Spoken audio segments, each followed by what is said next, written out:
রাজধানীর মোহাম্মদপুরে বহুল আলোচিত সাদিক এগ্রো ফার্ম থেকে ১৫ লাখ টাকার ছাগল কিনে ভাইরাল হওয়া ১৯ বছর বয়সী তরুণ মুশফিকুর রহমান ইফাতের বাবার সম্পদ নিয়ে চলছে নানা আলোচনা সমালোচনা। সামাজিক যোগাযোগ মাধ্যম সহ সর্বত্র আলোচনার কেন্দ্রে এখন ১৫ লাখ টাকার ছাগল ও ছাগল ক্রেতার বাবা জাতীয় রাজস্ব বোর্ডের কর্মকর্তা ডক্টর মতিউর রহমান।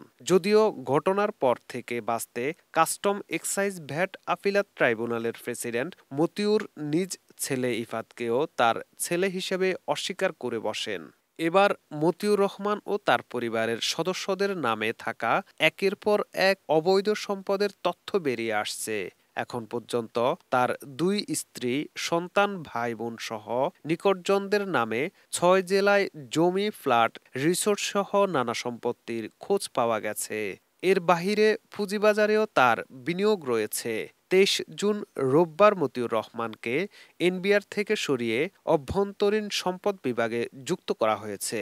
একই দিন মতিউর রহমানের বিরুদ্ধে দুর্নীতির অভিযোগ তদন্তে ৩ সদস্যের কমিটি করার কথা জানিয়েছে দুর্নীতি দমন কমিশন দুদক।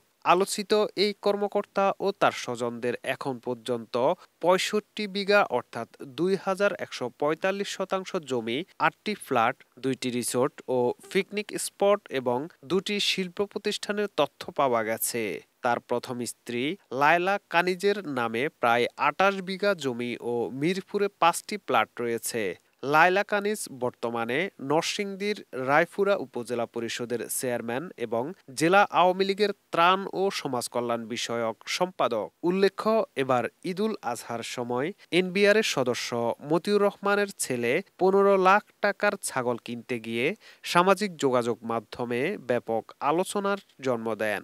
ছেলের বিলাসী জীবনযাপনের সূত্র ধরেই মতিউরের সম্পদের বিষয়টি আলোচনায় আসে। এরপর মতিউর রহমান ও তার পরিবারের কাউকে আর প্রকাশ্যে দেখা যায়নি। ঈদের পর কর্মসংস্থানেও যাননি তিনি। এসব সম্পদের সম্পর্কে জানতে মতিউর রহমানের সাথে বারবার যোগাযোগের চেষ্টা করেও তা করা সম্ভব হয়নি।